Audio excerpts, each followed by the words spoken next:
Hi, it's Ileana at Awakening Cosmic Reality Show, and today I have my friend Chloe with me. Welcome, Chloe. Hi, Ileana. How are you? Pretty good. How are you, Chloe? Awesome, thanks.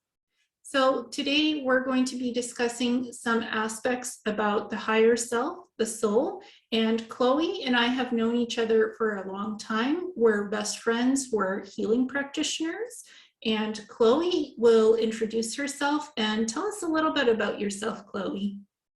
Thanks, Ileana. Hi, everybody. My name's Chloe, and I'm with Airlea Healing Services. I have a small business where I offer healing services such as Reiki energy healing, crystal healing. I offer psychic readings, tarot readings, past life readings, crystal healing, emotional freedom technique healing, just any kind of healing I can really learn about and get my hands on. Lots of different modalities. I really enjoy it. And yeah, it might be interesting for you folks to know that Ileana and I have known each other since 2012. And a lot of the training that we've had over the years has been from the same teachers, actually. We both trained with the same Reiki teacher initially. That's how we first met when we did our Reiki level 1 and Reiki level 2 together and hit it off right away. And then we ended up also training with a magical practitioner and psychic called Odin. And we learned a lot of wonderful things about manifestation. And we also learned about the spirit and the soul from him as well. And we also learned from a practitioner called Leonard Howell, who was a Métis shamanic practitioner. And Ileana did a full, was it 4 years that you studied with Leonard? I studied for 3.5 years with him, and I did the first 3 levels of shamanism with him. Yeah. Then he created more levels, but unfortunately at that time I wasn't ready to take the next steps. I felt very comfortable with what I studied about nature, about the soul, doing hypnosis as well. Leonard helped me to learn how to do hypnosis, because with soul retrieval and past life retrieval and doing past life readings, it's very similar to hypnosis. So I was able to create my own hypnosis style from that. So his training really helped me with that, and to learn how to connect to the soul. If you ever feel like part of your soul is lost, soul retrieval is really good to bring everything back together emotionally, physically, and in health. So Chloe and I learned a lot from Leonard about that. Yeah, Leonard was a lovely person, and I wanted to give a shout out to our teachers because they've given us so much knowledge and wisdom over the years, and it's given Ileana and I a huge amount of information to discuss and use for our respective healing practices as well. And I didn't do the full shamanic training with Leonard, but he did teach me about past lifetimes and trained me to be a past life reader. And as you were mentioning, he trained me in soul retrieval as well, which can be a very healing process as well. So from those teachers, I learned a lot about the soul, the spirit, the higher self, the lower self. So in this series, we'd like to do a short series of videos, or it could be a long series. We don't know yet. We're just sort of doing this as a casual conversation podcast sort of thing to provide some interesting information for all of you. And as Ileana was mentioning, we're going to start in this video by talking about the higher self and how it's different from the lower self, and also how you can access the higher self, how you can communicate with that part of yourself, and then what are some of the benefits, ways that you can use the higher self as well. And then we'll probably touch a little bit on the soul depending on if we have time. And then in future videos, we're going to get in more detail about the soul, how that's different from the spirit. And we'll talk about interesting topics like soul families, soulmates, twin flames, and where the soul resides, how you connect with it, and how that ties in with things like past lifetimes and soul retrieval and things like that. So it should be a really interesting discussion. Mhm. So I hope you all join us for the whole series. Can we also touch on soul whispering a little bit? Because that's a special thing that you do. Sure. You mean like communicating with the higher self, or when you're doing like psychic transference? Psychic transference. Yeah. Oh, definitely. Yeah, that's a really interesting concept as well. That, yeah, we can definitely talk about that later for sure. Awesome. Cool. So to start out with, basically the higher self uh, is sort of the higher self and the lower self. You can start by thinking of the two as connected with different chakras. So, but I first have to say that um, although the higher self is generally considered connected with the heart chakra and above, and we often, when we connect with the higher self, we're often connecting from this upper area of the self, and the lower self is considered sort of the solar plexus chakra and below, down to the earth.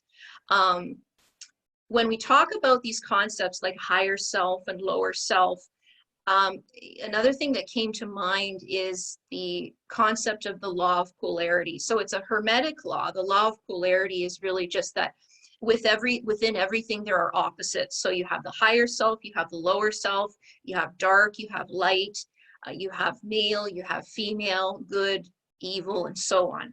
So when we talk about things in polarities like the higher self and the lower self, I think it's important to understand that when we talk about things as if they are opposites, it's really just so that we can have a conversation about them. So if we're having an abstract conversation, if it's intellectual, spiritual, or metaphysical in nature, we need to be able to define the different terms.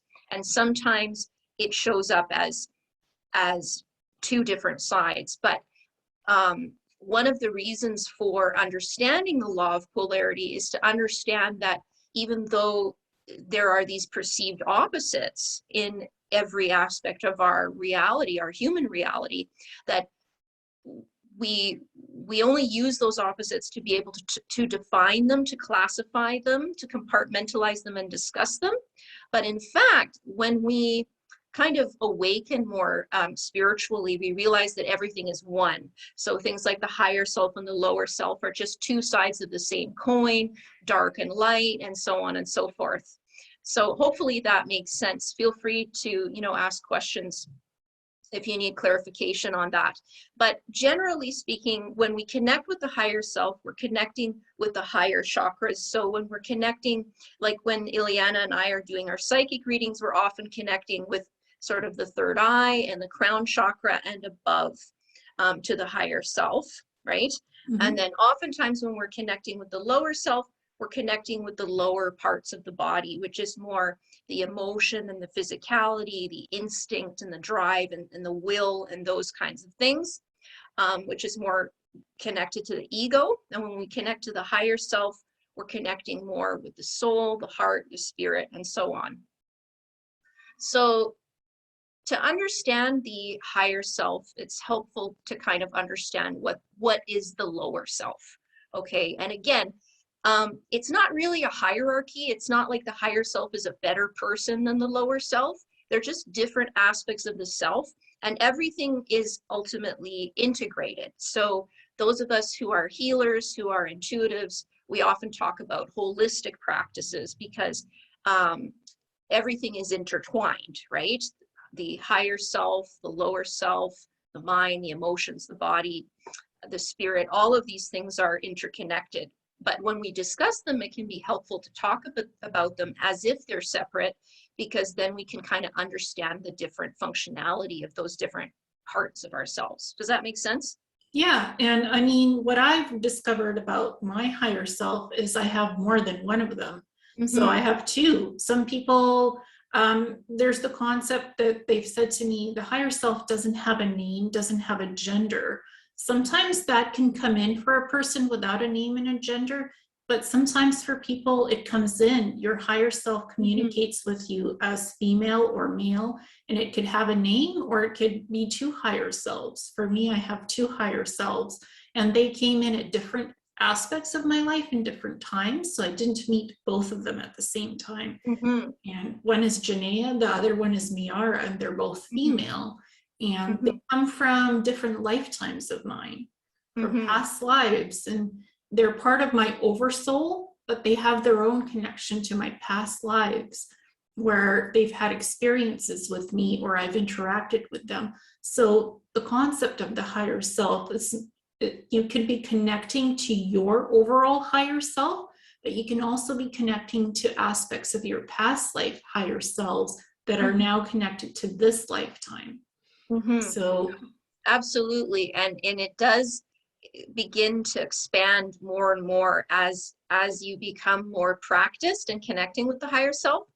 But what I just want to touch on before getting into some of those more in-depth matters of the higher self is, what is the lower self? So my understanding, and just so you know, I don't claim to be the ultimate authority on these things because these are metaphysical topics and they're mysterious, and these are just things that I've picked up from my training and from my personal experiences. But my understanding is that the lower self is connected more with the ego. So it's helpful, it's really helpful to know when the ego is communicating to you versus your higher self. So some examples of when the ego is communicating with you is when, for example, let's say we have, like in psychology, they talk about how a person can have an unbalanced ego. So a person can have either a deflated ego or an inflated ego. Ideally, we want to aim for being a secure person where we feel confident in ourselves. So our ego kind of represents our confidence level, but it also represents our desire to survive in a body. So the ego can be easily triggered by fear and desire. So for example, sometimes we think we want a certain material possession or a certain person in a relationship. We think we want it, but it's more attached to our ego self. So our ego self is more how we identify ourselves in the physical reality. So my ego self may identify as a healer. I'm also, a visual artist. I'm an empath. I'm a female, I'm a teacher, those kinds of things. Like, so our profession, our gender, our status, our position in society, all of these things are ego related. And again, it's not a bad thing. It just has to do with our lower aspects of ourself, which have to do with our desire to exist in a physical body, our connection and our attachments to physical possessions and people. And so it's important to understand when that voice of the ego is coming through, because if we're trying to make an important decision in life and it's the ego that's answering the question, it's not the higher self. So how can we tell the difference? Well, one of the things, Ileana and I learned in our training as psychics, because we both did a full psychic training program, was to use different parts of the body to sense where the information's coming from. So I mentioned earlier that, the higher self is a little bit more connected to the higher chakras. The lower self is connected more with the lower chakras. So sometimes, let's say you're in a park and it's dark outside and there's a creepy energy, or somebody is around you that you don't feel good. You'd usually feel that more like in your gut, right? In your stomach area. Although different people, and Ileana has talked about this, I know in some of her videos, different people have different psychic abilities. So they could, hear things, see things, sense things more in their body. But the lower self tends to kind of sense things more physically, whereas the higher self tends to usually get messages from either, our own higher self, which is really, the higher self is really sort of the wisest, most enlightened aspect of ourselves. It's a non-emotional self. It's connected with our spirit, okay? And I believe that even when we pass on and we're no longer in a physical body, the higher self is connected to that spirit aspect, and that continues on because that's just the energy of the self. Another great way that I've heard of delineating between the higher self and the lower self is the way that Eckhart Tolle talks about it. You're familiar with Eckhart Tolle's work, and a Mhm. lot of people might not know him by name, but you might remember people talk about being in the moment, being in the now, being in the present moment. So Eckhart Tolle brought some of these Eastern concepts from Buddhism about the ego versus the spirit self or the higher self. And a lot of these things, like I say, they came from Buddhism and other religious or spiritual. Buddhism's technically not a religion, but other spiritual practices have this concept as well as part of their understanding.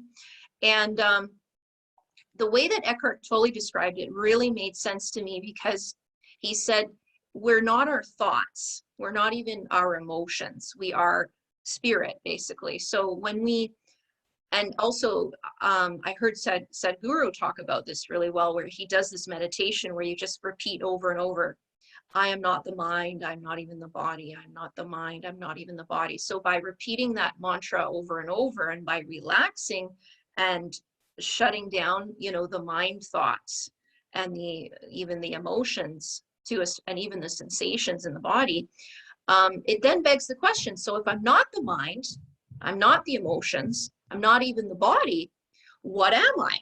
So what is left? The only thing that's really left is spirit.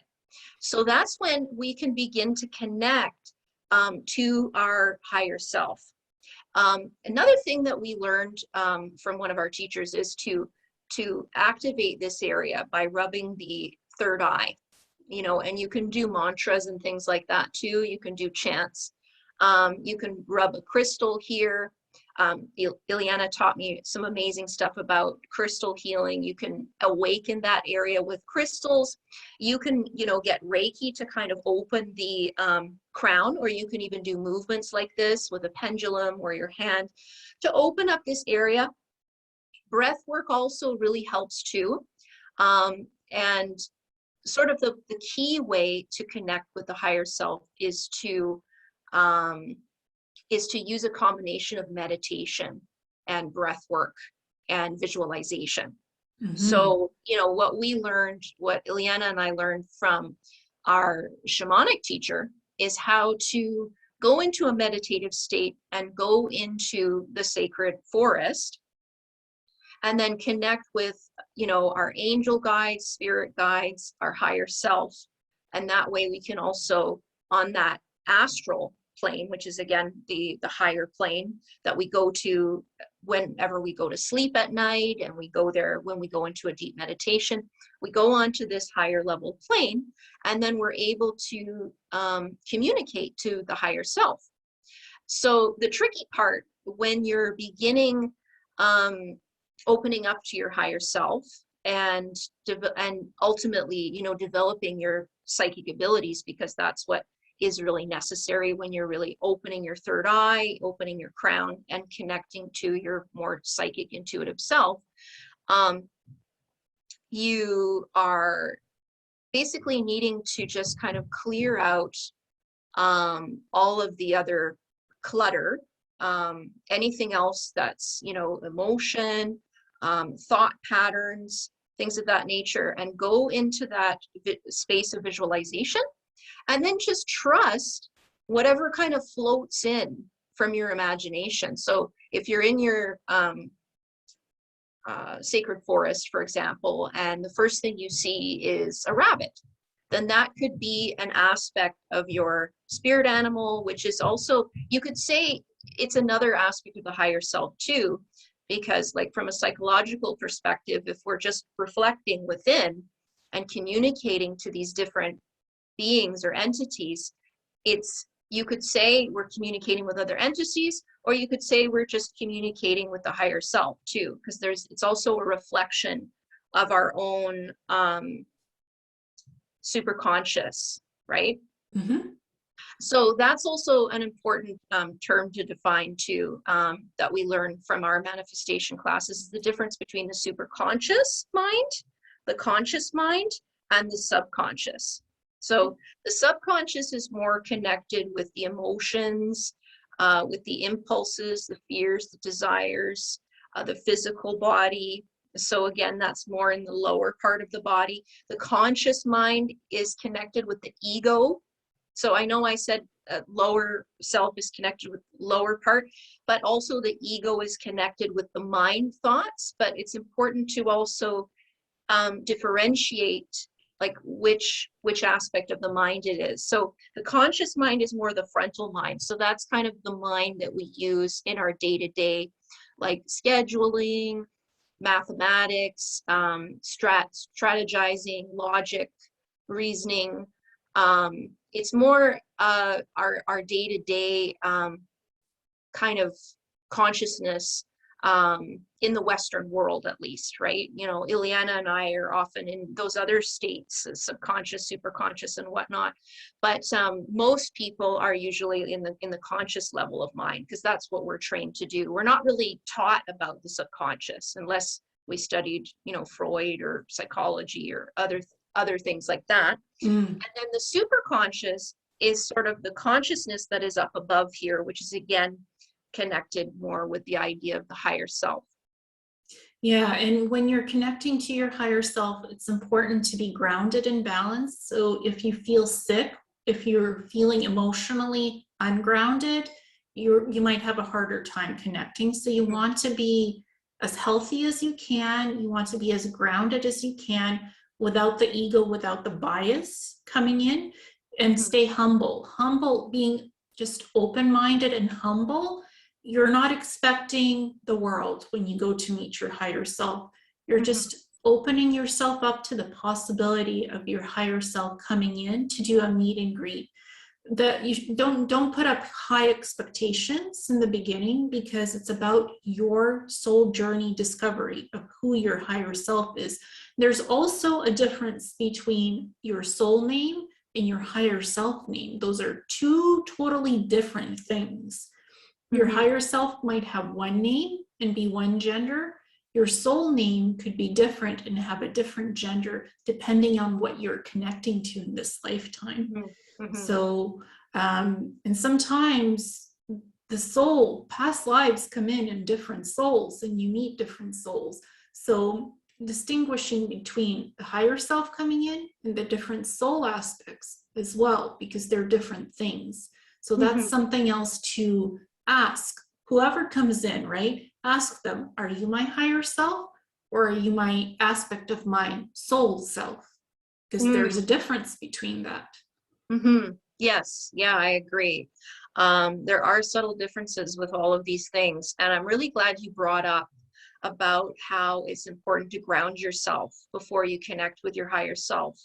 And this again ties into what I was saying earlier about looking at things more holistically. Oftentimes when people venture on a spiritual path, when they begin on their spiritual path, they begin meditating, having these explosive, you know, chakra awakenings where they're feeling ecstatic and they just want to meditate all day and sit with crystals all day. And hey, you know, I don't judge. It's a wonderful experience going into the higher self, the higher realms, the astral, you know, communicating with celestial beings like the angels, other spirits, and things like that can be wonderful, truly an incredible, enlightening experience. However, again, sometimes people forget that the lower self is also very important here. We need to be grounded. So as I mentioned before, it's, you know, connected to the lower part of the body. So what can really be really helpful is whenever you start a meditation and you intend to either talk to your higher self, a past life, someone else's higher self, or another spirit or angel or what have you, what I like to do to ground myself is to visualize energetic roots coming down from the base of my root chakra and from the base of my feet, or either or. And imagine you're like a tree that's just planting roots into the earth. I know a lot of other healers use this visualization. It's very helpful to send your energy down into the earth, right? And I also study, I've been practicing Qigong for 4 years, which is a mode of, it's a medical martial art where we use things like visualization, breath work, and the movement of the energy through the body. And one of the things that we do in a lot of martial arts, because I've studied a few, is we begin always with grounding, always with grounding. So sending your energy into the earth as you breathe out, and then as you breathe in, like in Qigong, we say breathe in green, clean energy from Mother Earth flowing up the feet, and then into the heart, and then throughout the cells of the body. And then it helps you to feel safe, feel comfortable, feel grounded and connected to the physical earth. Because even though we are divine spirit in a physical body, we do have a physical body, and we need to really nurture that body, connect with that body through breath work, through visualizing our connection to the earth, to, you know, the trees, the plants, nature, the elementals of the planet, so the earth, the air, the fire, the water, connecting with those elementals and connecting with the earth. And then once we feel safe and comfortable and grounded, then we're more likely to have a positive experience when we connect with the higher self. Because when you're journeying in the astral, when you're meditating, and a lot of people, by the way, you know, are on the astral when they're sleeping or meditating, they just don't realize it. But in order to have a really positive experience with that, we want to be grounded first, because it's almost like, you know, like our shamanic practitioner, he didn't use any psychotropic drugs or anything like that. And I'm not against that. It has its purpose with ritual and with journeying, connecting with the higher aspects of the self and so on. But how Ileana and I were taught is to just connect to those higher realms through the imagination, basically through the mind, and connecting to the astral in that way. So in a sense, by grounding yourself, you are ensuring that you have a good trip. Okay, because if you're ungrounded, what can happen with people who don't value the lower self, the physical body, and grounding, is they can get very kind of like as if they're very floaty. And you may have met other spiritual practitioners like this who are just seem a little bit cuckoo or a little bit unbalanced, where they just get so into all of the higher realm stuff that they forget about, you know, their taking care of themselves, their exercise, their stretches, their breath work, and all of the physical aspects. So again, although we talk about these things because they are different aspects of the self, they are interconnected, and it's important that we, you know, use our grounding and our breath work to really respect and nurture this physical vessel that we're in here as well. Yes, and as well, when you're beginning to meditate, make sure your energy shield, the bubble, your electromagnetic frequency that is all around you, it comes from your chakras, it comes from your energy field around the body. Think of it as your rainbow body, because you have an energy, that's your auric field. Make sure that's grounded and balanced as well, that it's that all these layers of this auric field shield are protected in white, blue, purple light, or any other energetic light that is around you that you sense. Make sure that that shield is modulated correctly so it feels good and you're grounded in that. You do the breath work, you do the roots and the grounding, but you also need to do the shield. Make sure that shield is in good vibration and that your thoughts are positive. Because if you go with a positive intent, you will get a positive outcome from your journey in your experience. If you go in with a negative intent, you usually get a negative intent in what happens on a journey. So just try to be as positive as you can. And it's not being emotional, it's not being like chaotic. It has to be grounded emotion. It has to be very neutral emotion. It cannot be anything that you're thinking about problems or whatever is going on in life, it has to be all cleared away and grounded. It's just you and the quiet, positive emotion of feeling centered, of being confident, and being ready to start a new journey. Being open-minded to it. That's so important. Just keep an open mind. There's no too many expectations of this, this, and that. Leave the expectations at the door. Just come in with an open mind to try something, to journey and see what happens. Exactly. Yeah, you bring up a really good point, because when we're connecting with the higher self, again, we're connecting with the very highest version of ourselves, the wisest, most reasonable aspect of ourselves. And this aspect, it knows, right? Whereas the ego thinks, it uses more of the thoughts, it uses the conditioning from society, from cultures, from family. It's all about, the ego is all about conditioned thought. It's about rules, following specific expectations. It's about, you know, our social connection to others, and it can be very defensive, you know, and reactive, the ego, whereas the higher self does not have, it's not really connected to emotion at all. The soul is, but not the higher self. This higher self is more connected to the spirit aspect of the self. So to connect with the higher self, we can't be starting out our meditation with feeling, you know, really emotional or something like that. So emotions are not a bad thing. It's part of being human, right? But we need to do the clearing work to clear out the negative emotions before we begin the higher self work. So a lot of times clients will come to me and they're like, you know, I really want to do some past life work, some soul retrieval, or I want to connect with my higher self, my spirit guides, or I want you to just give me really positive energy. So all of those things would be considered light work, which is more of the higher aspects, right?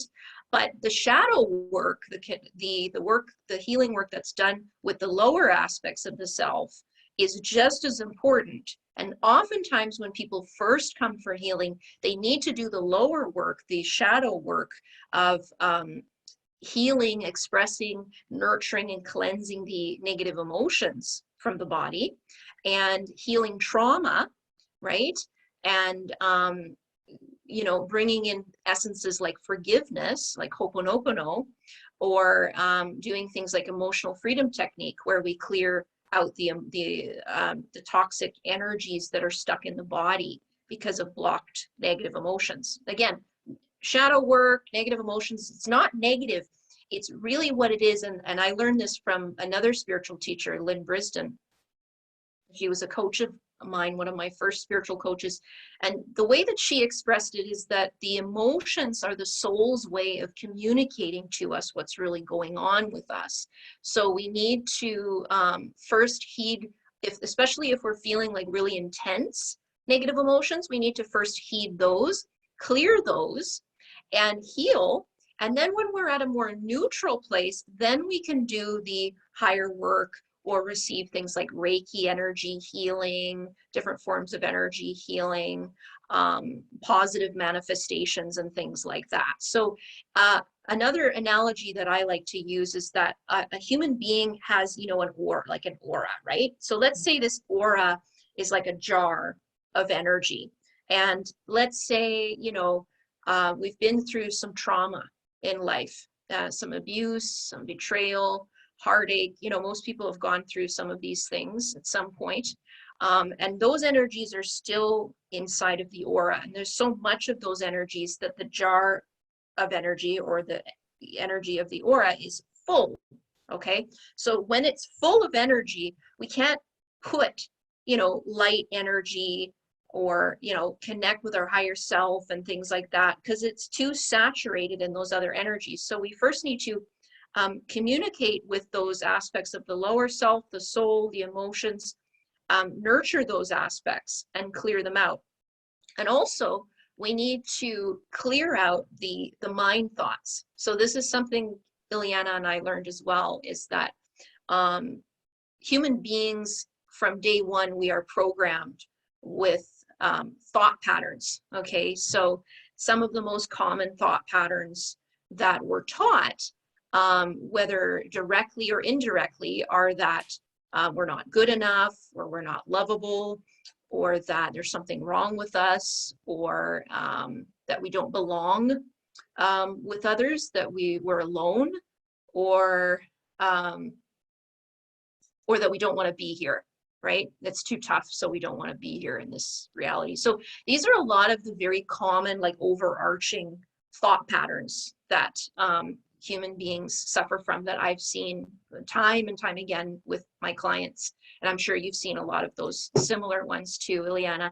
And so we need to, whereas we need to nurture the emotions, we need to delete, like assertively just delete those negative thought patterns, because they're not actually connected to our higher self, right? Mm-hmm. And a lot of times those negative thought patterns block us from connecting to our higher self, because basically, and they make us sick, because if we keep Mm-hmm. telling ourselves over and over these lies that we're not lovable and so on, it's not acknowledging the higher self. The higher self in spiritual truth is perfect. It's divine, and it is love. So to say that we're not lovable is to deny ourselves our true nature, which is love and spirit, right?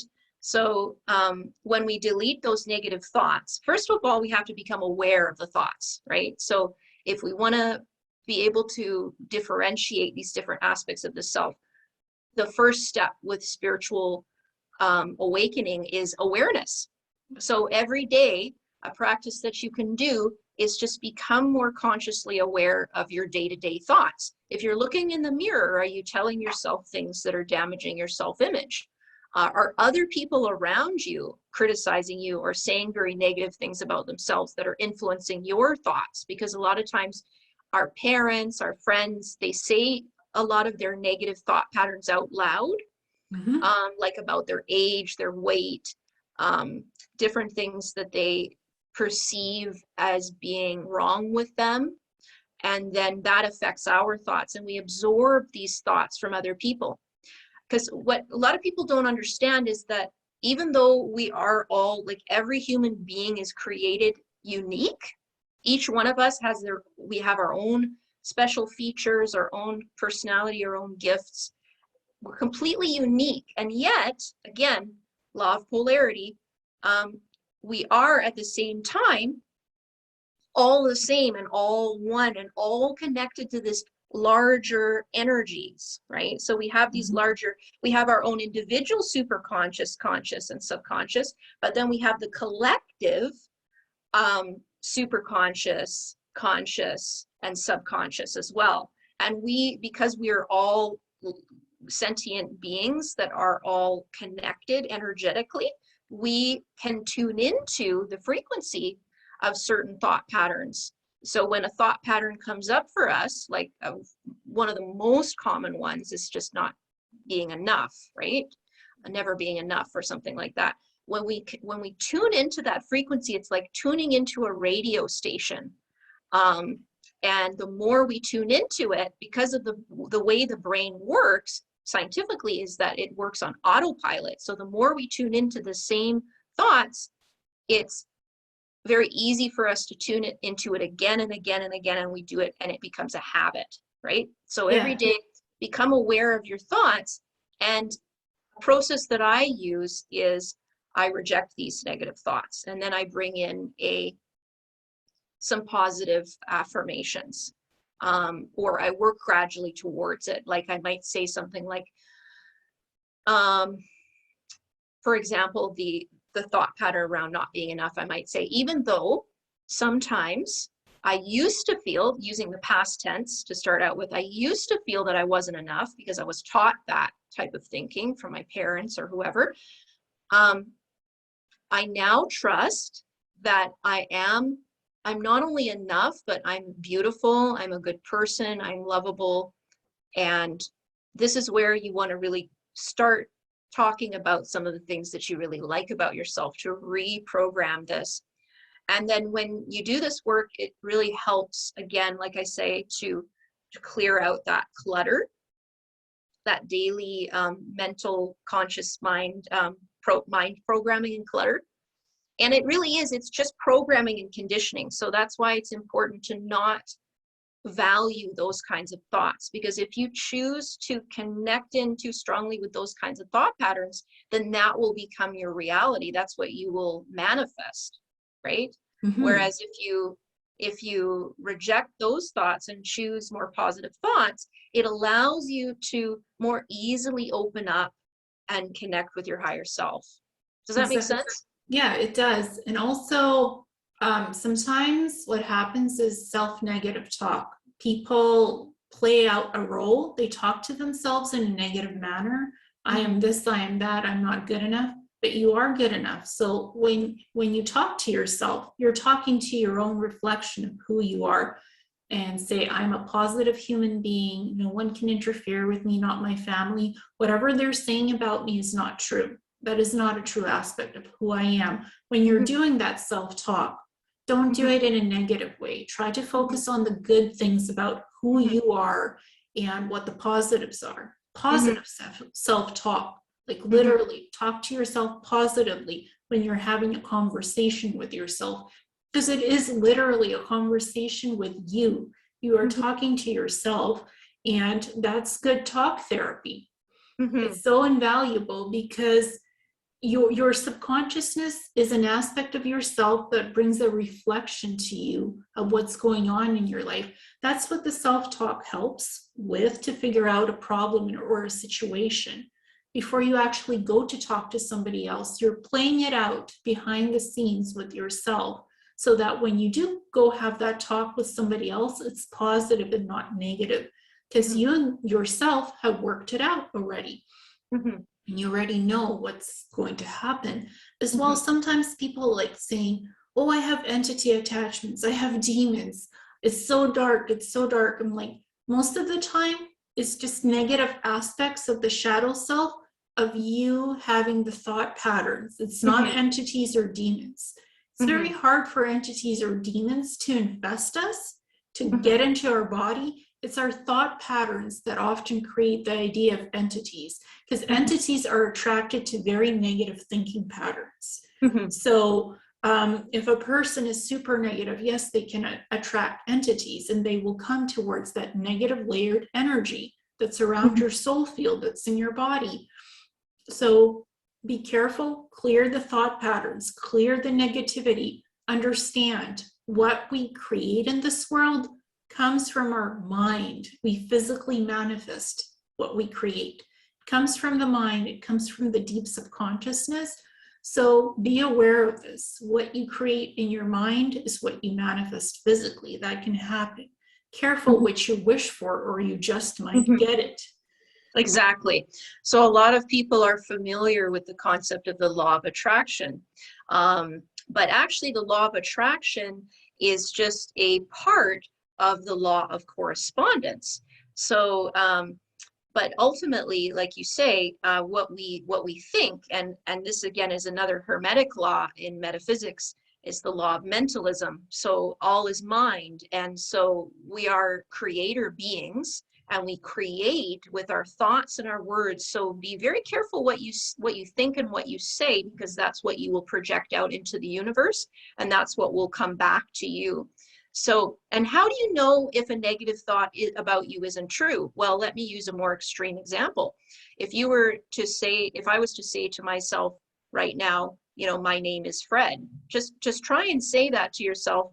My name is something that isn't your name, and see how that resonates with you. It doesn't feel good in the body. It doesn't feel good in the consciousness. Why? Because it's not true, right? It's like, so if we tell ourselves that we're hateful or ugly or something else, it's going to feel very sickening within the self because it's not true. Whereas when we say to ourselves things like, I am loved, I love myself, I'm a good person, and this isn't really about judgment or anything like that. It's just, again, acknowledging that the higher self is a pure, good aspect of the self. When we acknowledge that, then we can begin to heal, and we can begin to feel good again with our own skin, within our own skin, when we get rid of those old judgments and programs that aren't true. They're not divine truth, so they're not true, right? Yeah, exactly. And people sometimes say, I'm infested with entities. I have demons. Demons are here. Mhm, That's your negative thoughts coming up mhm, mhm. again. Now, yeah, and it isn't to say that like there aren't any negative entities out there, but like you say, it begins with negative thought patterns. These experiences of psychic attack or demon possession or entity attachment, things of that nature, with which Ileana and I have both studied and worked with our clients with many times. All of these things begin with negative thought patterns, which then trigger negative emotions, which flood the body with toxic, hormones and chemicals and experiences. Because again, when we use our mind and our thoughts, it's a very, very powerful tool for manifestation. So then we create that in our reality. But like you said, when we are free of that, when we do the healing work on ourselves, then we can begin to connect with the higher level emotions like joy and gratitude and love and enlightenment and all of these things. But we cannot connect to those higher vibrational emotions until we've cleared the lower vibrational thoughts and lower vibrational emotions. And again, we talk about lower self, lower vibrational. It's not negative. It's all communicating things to us that we need to understand about ourselves for our healing. And we'll talk about that more in our next video when we talk about the soul, because the soul, I believe, has a specific purpose to learn valuable soul lessons. And one of those things is to experience different challenges in relationships and with emotions, and to heal those emotions. So we're doing a very valuable service for ourselves when we work through these things. And it can be very liberating and wonderful when we finally are able to get through it, even though it can be a very unpleasant experience sometimes working through things of negative emotions, past lifetimes where our soul was, in turmoil, things of that nature can be very challenging when we're going through it. But when we get through it, it can feel wonderful, and we can finally connect with those higher aspects of the self. But it requires, maintenance as well. So I wanted to just, before we close the video, I just wanted to touch on some of the aspects of the higher self in terms of like the benefits of connecting with the higher self, why that can be really helpful, and how, Ileana and I use it in our work, and then touch on a little bit on the soul and what we're going to talk about in the next video. Does that sound good? Yeah, it sounds good to me. Awesome. So one of the ways that I work with my higher self is when I have an important decision that I need to make. So if I am deciding whether I want to move locations, whether I want to stay in a certain relationship or not, whether it be friendship, romantic, or what have you, or how I heal myself, if I have any health things that come up, whatever important decision I have to make, I make sure to communicate with my higher self, to ask my higher self questions about that. And I do that again through meditation, through deep breathing, because we need to cleanse the energy of the body before we go into our meditative state. And then I visualize my higher self. Let's say I'm in the sacred forest. I visualize my higher self sitting across from me. They could look just like me, or like with Ileana's experience, it could be a different looking person. It could be a different version of the higher self. Whatever works for you is fine, as long as it feels like the wisest part of yourself and not your ego. So a good way to know is if you think you're talking to the higher self and it's very emotional, reactive, judgmental, fearful, things of that nature, it's not your higher self. Your higher self will be very wise, very knowing, as if you're talking to an ascended master or a guru or a spiritual teacher, but it's you. It has to be, you have to know that it's you. Even if it looks a bit different than you, you'll know on a deep level that it's you and not another being. So that's important as well. And then when I'm with my higher self, after I, relaxed and connected, I then maybe ask my higher self these questions? You know, is it for my high? And when you ask your higher self questions, you can connect with your heart as well, if that helps.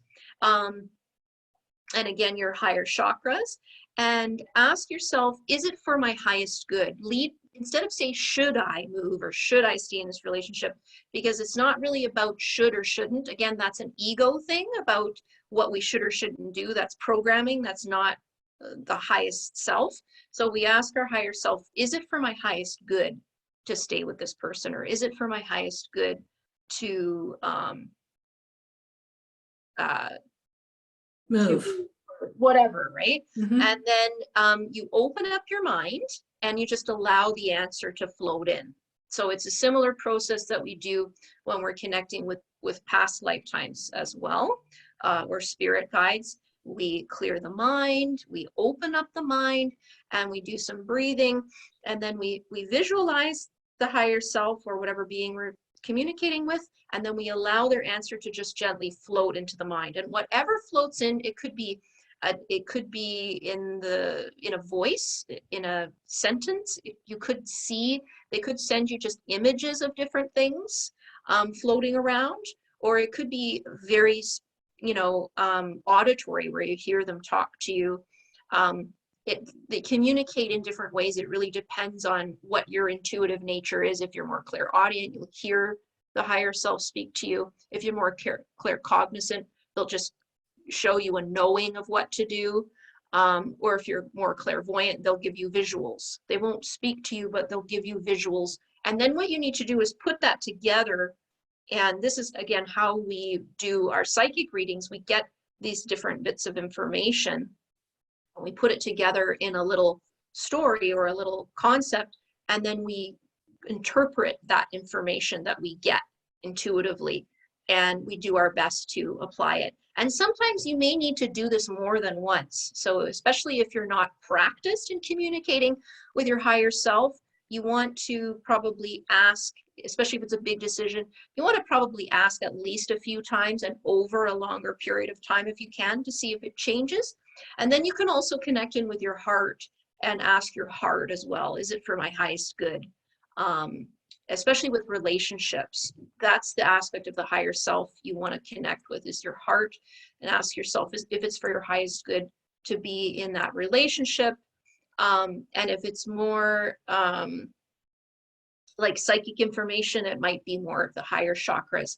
If it's more of a dangerous situation, it might be more the lower chakras, because they're there to kind of help you survive and protect yourself from harm. So so we use the higher self in things like decisions, as I mentioned. We also use the higher self when we're doing psychic readings. We communicate with the higher self on a regular basis to get information for clients. So we may use tools like tarot cards. We may use crystals. We may, use the higher self to as an avatar to communicate with other beings on the astral plane as well, like other spirit beings or angels or whatever it is that you feel comfortable with. And also, obviously, for healing, we use the higher self to get information about the client, where in the body they're having pain, what's going on with the thoughts, with the emotions. And so all of these things are really, really beneficial for you, because when you can communicate to your higher self, decision making will become a lot easier. You'll have more of a feeling of knowing, because the higher self doesn't think, it knows, right? And that can bring a great deal of confidence, because the mind thoughts can only calculate and process data. That's the conscious mind. But the superconscious is connected to the all-knowing, all the information. So as I was saying, the different levels of consciousness are connected to different pools of collective information among humanity. And then even the broader spectrum is, we're connected to the plants, the trees, the elements, the animals, and the whole shebang, even the galaxies, so there's, like you said, there's different layers and levels. And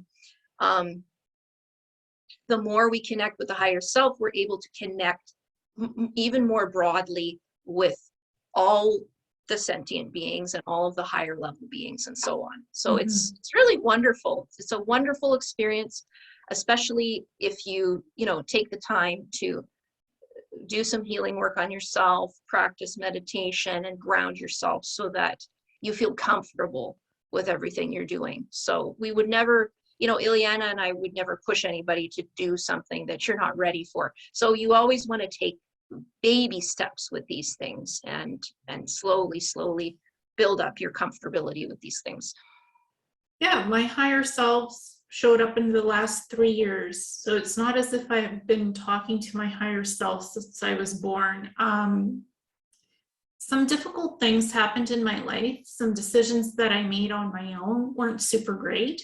And I acknowledge and own those decisions. I made them because certain things happened in life. I was in a hurry. Life happens. Sometimes we make decisions and then we're able to reflect on them later. So I made what I made, my choices. I didn't have my higher selves. I was not in the best mental state at the time. This is several years ago. Okay, I made them and then I cleaned it up. I unmade those decisions. Remember, if you make something happen that you're not happy with, you can undo it and fix it. Wisdom comes with learning, with age, with experience, having multiple experiences. So my higher selves showed up when I needed to find a different house to move. I was renting. So Janaea showed up. And what I'm going to use myself as an example here, I needed to live in a place where I can live, where I could also do my work from home, the psychic readings, the healings, hypnosis, soul retrieval, past life readings.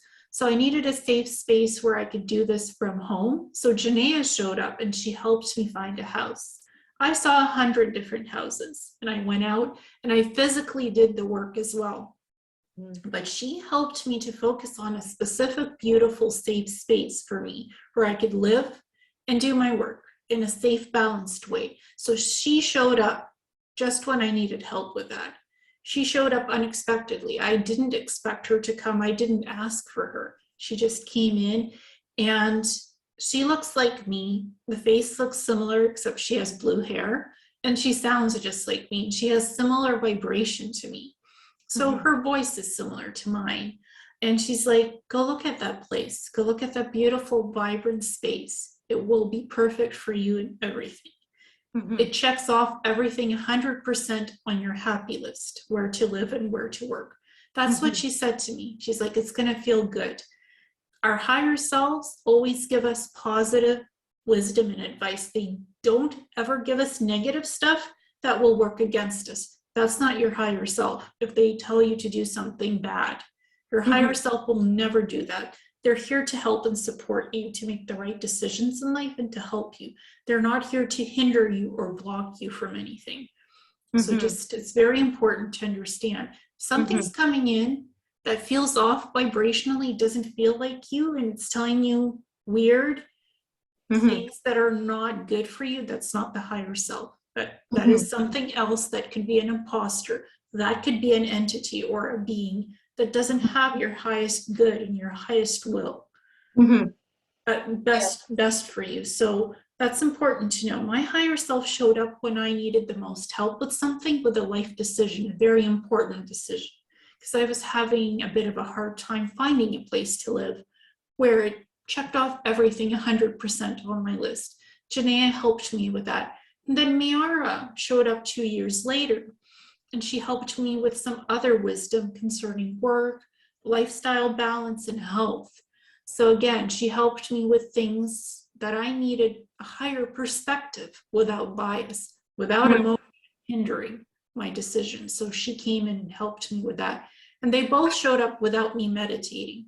They just both showed up when I really needed help because I was asking for higher divine help. And higher selves are higher divine beings as well, because they're a part of our soul. They're a part of our higher self.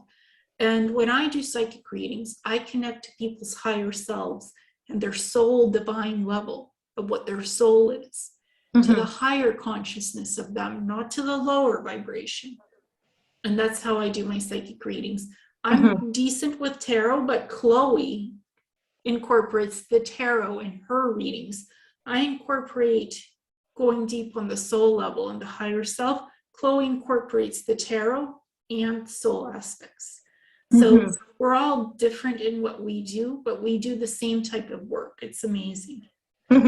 Yeah. It's wonderful to have a like-minded soul to talk about these things, which can be a little abstract for some people. But I'm really glad that you touched on how the higher self never gives negative advice. And also that reminded me to talk a little bit about how some aspects of the soul can communicate to us what we need to do, and it may end up manifesting as what appears to be a negative experience, but it's also very important for our learning and our evolution. So for example, I've been in a couple of relationships, one in particular where my soul, an aspect of my soul, the past lifetime of my soul, wanted to be with this particular person very strongly, even though there were, my higher self and my intuition was like, this is going to be bad news. Probably a lot of people have had this experience too, right? Where there's different aspects of yourself competing. And it's difficult, it's very confusing to make a decision, because in your heart, you may be in love with them. In your soul, you may feel a strong physical attraction and a magnetism towards the person, which is how I felt. The heart and the magnetism was there, but then there were aspects of my intuition that were like, ooh, this is really, tricky territory here. And so I don't believe that we ever really make mistakes, because from a soul evolution perspective, even if we choose a partner or a situation that ends up manifesting in suffering and pain, there are important things that we need to learn from that experience as a soul. And I certainly know now why I experienced that relationship. And even though it wasn't from my higher self, it was from an aspect from the soul. So the soul could communicate to us positive connections, right? But it can also communicate, and this is how, Ileana and I became close, because we've had past lifetimes together where we were mermaids in Atlantis, and we've had, many lifetimes together where we've, been like soulmate friends, and we've been, connected. So it's almost like our brain is like, connected sometimes, because the way we think is so similar. But, so you'll feel in your heart and your soul connection with certain individuals, and a certain familiarity and affinity. And sometimes, you may have experienced this where you meet somebody and you don't know them, but right away you feel a connection and you feel a warmth and a comfortability. And oftentimes it is because that person is part of your soul family. I believe Ileana and I are part of the same soul family. And some people from your direct family could be, or it could be other people that you meet outside of that you're more drawn to than those people. Like your friends are more your soul family than your family is. It really depends, right?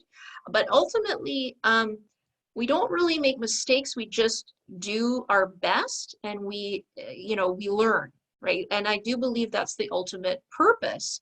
As human beings, we're here to learn, and to learn, and by learning, we evolve, we expand the soul, we release our suffering, we help others to release suffering, and we move up into the higher vibrational realms, and we feel good, right? So another purpose of life, I think, is to feel good, which is one of the hardest things for a human being to do, because we have to clear away the trauma, the issues from past lifetimes, and all of these other things. But as we begin to learn and work through all of these different things, we can begin to feel more comfortable, more connected with our higher self, have more understanding and compassion for our soul, and to heal the different aspects of the soul.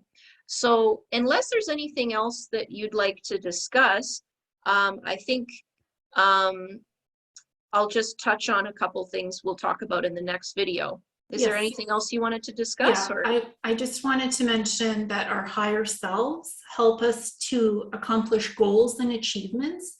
They're Mhm, here to guide us with wisdom. They also help us to remove blockages, mhm, any energetic, physical blockages that can cause pain, emotional issues. They're like a mirror image to help us reflect on what has happened, what's yet to come, to work through that. And sometimes they guide us to prevent us from doing something that we shouldn't, on going down the wrong path. So they're always there to help, mhm, to help us to be on the best path and timeline that we can be on, the most positive thing, our best selves, our best version of ourselves, the best situation in life. They're here to help with positivity, to guide us on the most positive, healthy route that we can go. That's what the mhm, higher selves do, mhm. so that we go on a positive path, the best path of least resistance and least suffering. Hopefully, Exactly, yeah.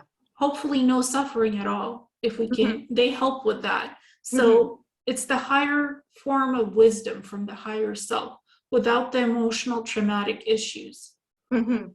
Yeah, and so, we can use the higher self also, because you mentioned about how it can help us to be healthy. We can use the higher self to, ask our higher self what is for our highest good to be eating, because what we're eating and how much we're exercising, what we're doing for exercise are really, really key for health and for healing. A lot of people don't realize just how important those things are. And so, just as we can use the higher self to make big decisions, we can use the higher self to make little decisions too, about which supplements to take, whether we need to stay away from certain foods like refined sugars or wheat or whatever it might be that our body is not resonating with very well. And so, yeah, so it can definitely help us to be our optimal selves, our healthiest, happiest selves. And it helps to protect us from other people and beings that are not, for our highest good. And also, it helps us, as I was mentioning earlier, it helps us to communicate to other higher level beings as well.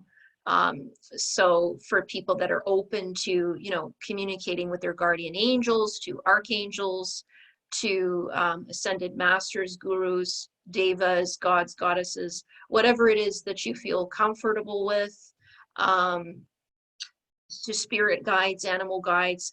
When you're connected to your higher self, you can communicate with those higher level beings as well that are more residing in the astral. And these beings have a lot of wisdom as well, and a lot of understanding about life and reality that we can tap into.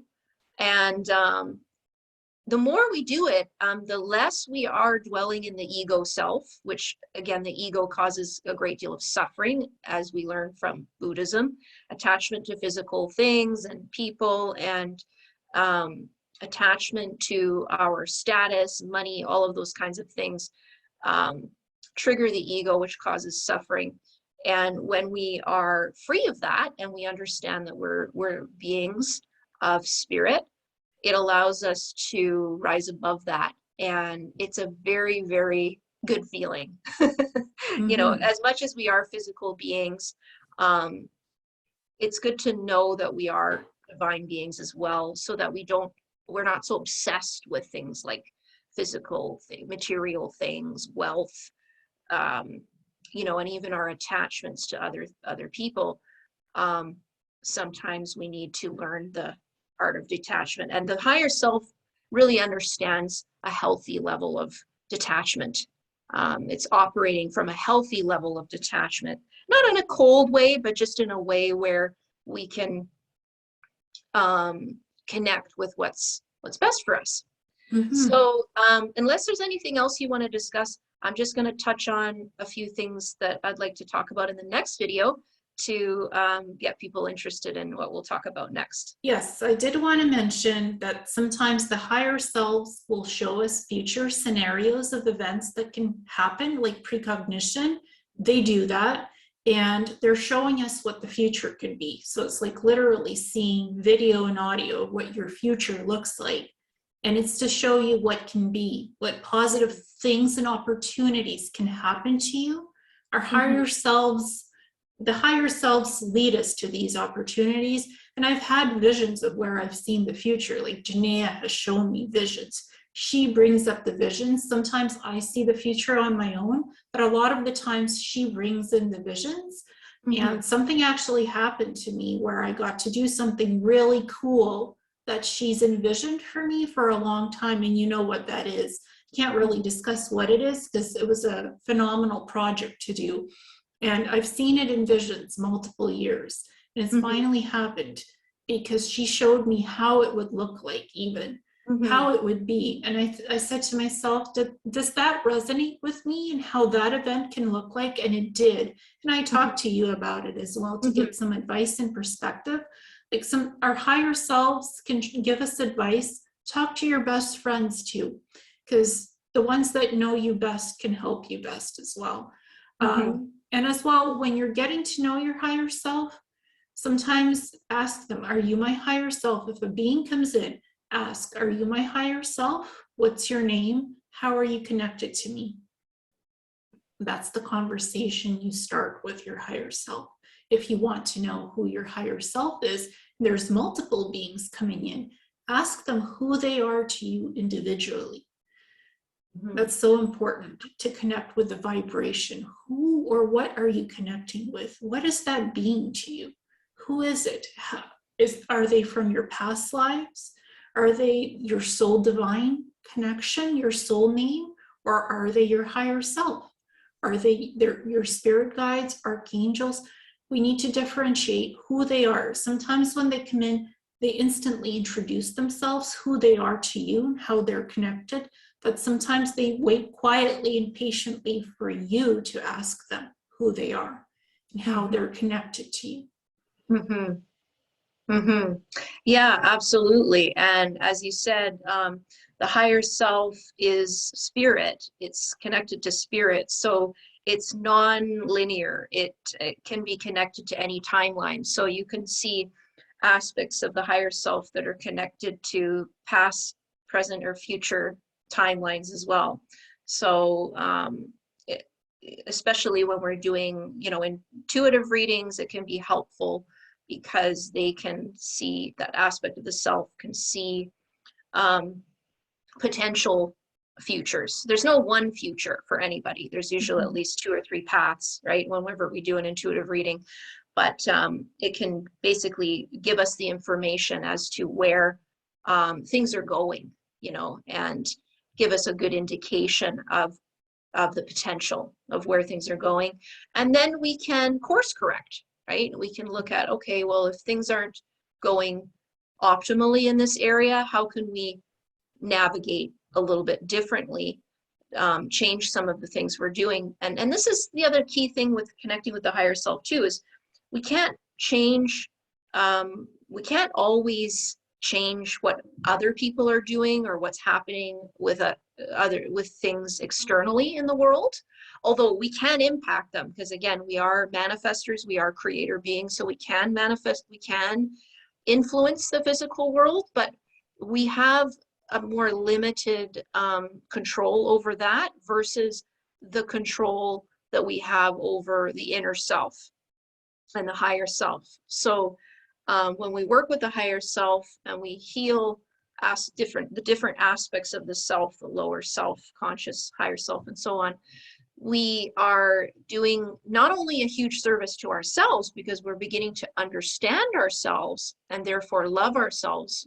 respect ourselves, and do what's for our highest good, but that good energy that we're giving ourselves is also rippling out exponentially to our clients, our friends, our family members, and so on and so on and so on. So if you can imagine, if everybody took the time to connect with their higher self, if everybody in the planet connected to their higher self and began to, awaken their higher wisdom, their intuition, began to reject some of the old negative programming and heal the negative emotions. Just imagine how how even more amazing, this is an amazing world, it's a beautiful world, but just imagine how much more wonderful it would be if everybody took the time to do that. And I do feel that we're on a path where more and more people are awakening, their higher aspects are awakening.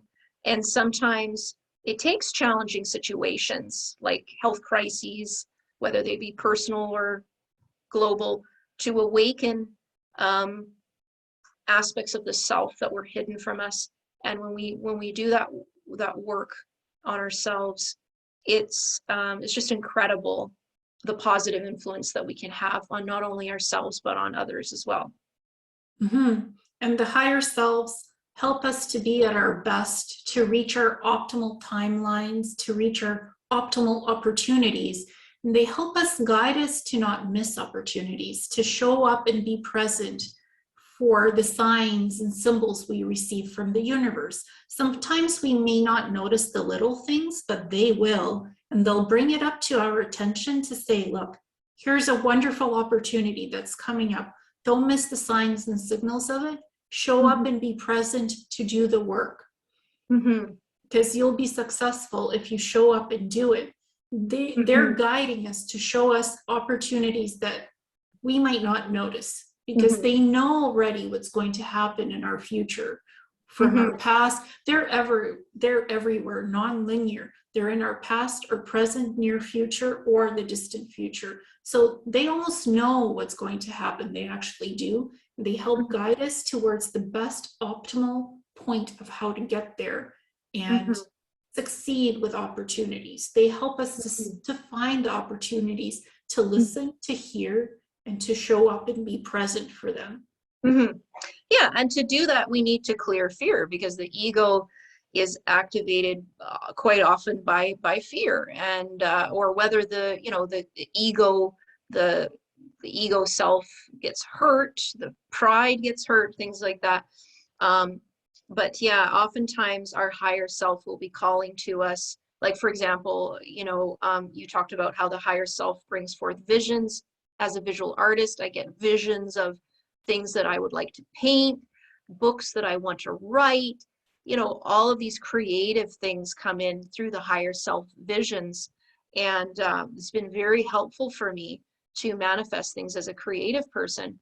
But the ego can get in the way sometimes, because the ego likes things to be familiar, because again, the ego wants for things to stay the same, because by doing things the same way, we were able to survive up until this point.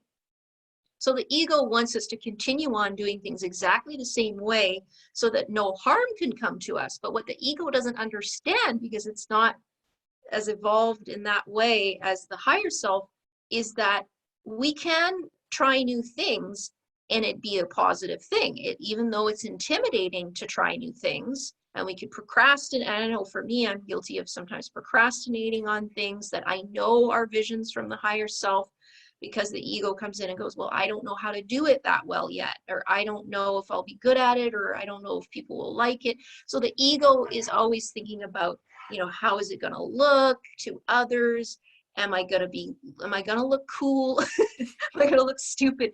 The ego will kind of put these judgmental ideas and into our heads, because it doesn't want us to change, because ultimately it's trying to help us survive, which is a good thing. We need to survive in this body, but it can be overly active, the ego, because we're taught to think from this more conscious ego perspective. And so it's basically, the ego has been allowed to run rampant, especially in our Western world, and we need to rein it in and go, no, I'm going to overcome my fears. I'm going to try this new thing that my higher self has guided me to do.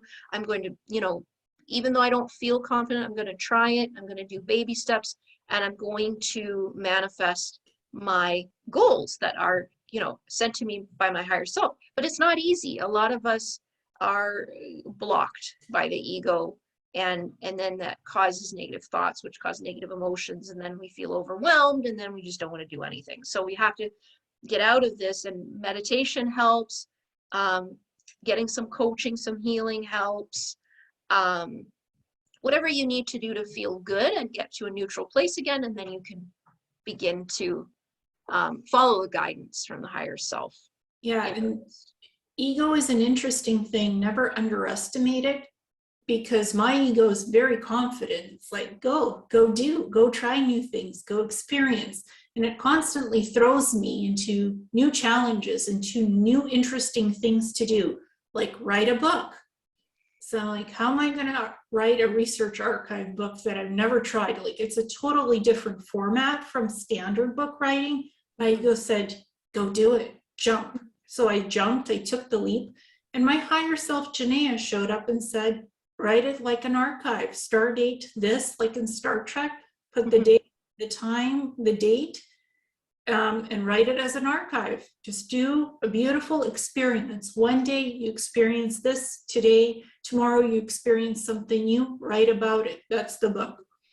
So Janaea said, oh, don't worry. Yeah, the ego is confident, but this is not about confidence. This is about doing a good quality work. Slow it down. Great idea, slow it down. Think about it. And here's the format. Here's the new formula. So she gave me a vision of it. And once she gave me the vision and I slowed down, it started to form itself. So my ego was confident. It's like, go do it. Yeah.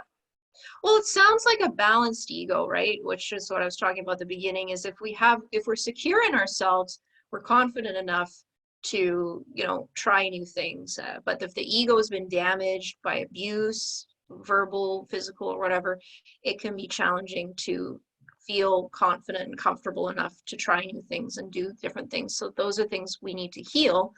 But a good way of noticing the ego is through negative emotions. If pride comes up, if overconfidence comes up, if jealousy or reactiveness comes up, anger or is fear, especially, those are all signs that the ego is being triggered. Now, it's normal. We all have an ego and it does get triggered on a somewhat regular basis.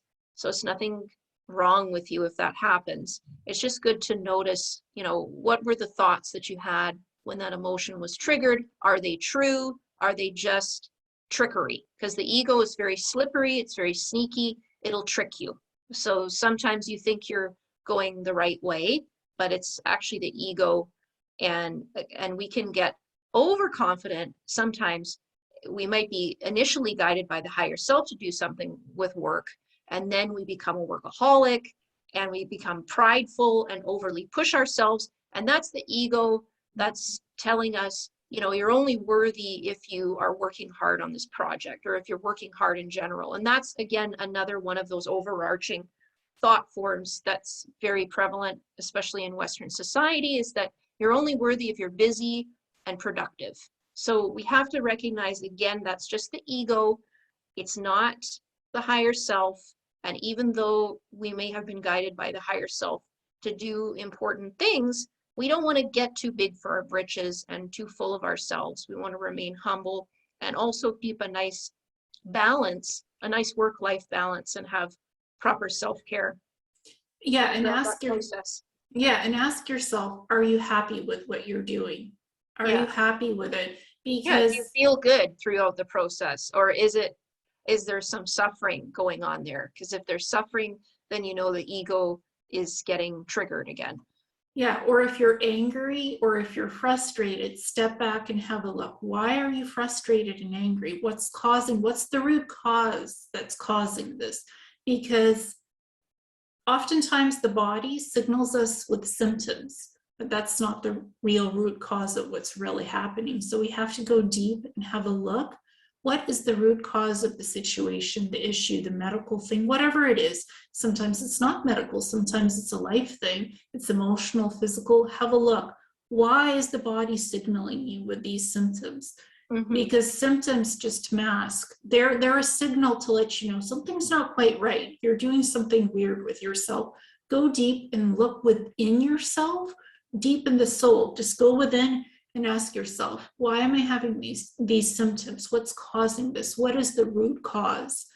And wait for the answer. Just wait to hear it or see it, or however the thought, however it forms is the answer. Just let it organically come. The first thing that comes in is usually what it is, or the second, sometimes this is the third. And if you get a couple of things coming in, again, slow down and have a look at each portion, because it's part of the puzzle piece of what it is. We as psychics interpret things as puzzle pieces. There is a portion of the piece of the puzzle that connects to the next piece and opens up the key. And when you get the whole, you really see what's going on. So when you get a couple of things coming in, slow down and look at each piece and portion of the puzzle to fit it together to see what the root cause is. Well, I feel like we could talk about this one topic all day. It's one of those topics that is very, very deep and broad, and like there's so many things we could talk about with this. I would be interested in, you know, if you have any viewers who have any questions about it, that might be interesting. But otherwise, is it okay to close here, do you think? Yeah, I think it's great. I think we covered the most important portions about the higher self and some of the soul aspects that connect to the higher self. So I think it's we've given people the beginning, the middle, and what it is to be the higher self, how to connect, how to interact with it, and what the soul is and the spirit, how it's connected to the higher self, as well as with our protectors, guardians, spirit guides, archangels. They're part of that mixture as well. So I think we've covered a great topic for today. Sounds good. So next time I'd like to talk about a little bit more about the soul, how it's a bit different from the spirit and the higher self, yet connected, and some of the experiences that the soul has, like soul families, you know, soulmates, twin flames, past lifetimes, and different things that the soul can go through, like the different sufferings of the soul, and then ways that you can connect with your soul and heal your soul so that you feel much better. Because I think this is really important work, especially as we are, you know, we're all eventually transitioning to spirit, you know, we're passing through death and going to the other side. So the more things that we can address with the soul and heal the soul, and again, the soul's way of communicating to us is through the emotions and through the physical body. So the more things we can address with that and learn about our soul, the more we can feel peaceful and comfortable with the transition that we all have to eventually make. So this is important work. And of course, you know, many people have many lifetimes, so it might take many lifetimes to address all of these different things that come up with the soul. But, you know, I just think the more we can learn, the better, because it gives us more tools to address these things and ultimately feel better, happier, and healthier as a being. Yeah, and we can also talk about soul density and soul vibration, how we can raise soul density. Like if somebody vibrates on a scale of 1 to 10 on a 4 level density, you know, how you can raise that up higher to 5, 6 and up, how you can do this with healing vibration and also soul retrieval as well. Yeah. I think the soul density one could be an interesting video just on its own to talk about life force energy, because life force energy is a really interesting concept that we learned about in our Reiki healing practices. And also I've learned some very interesting, mysterious things about life force energy, the life force energy we're given when we're born, and then how to replenish it, how to use it in different ways. So that's a really interesting topic. I wouldn't mind even just doing a whole video about that. Yeah, and I think it'll be part of our series. Sounds good. Oh, thank you, Chloe. It was a pleasure talking to you. Always wonderful to talk with you. Yeah, that's what we do best. We chat. Okay, thanks so much. Lots of love. Bye. Bye for now. Talk to you soon. Bye.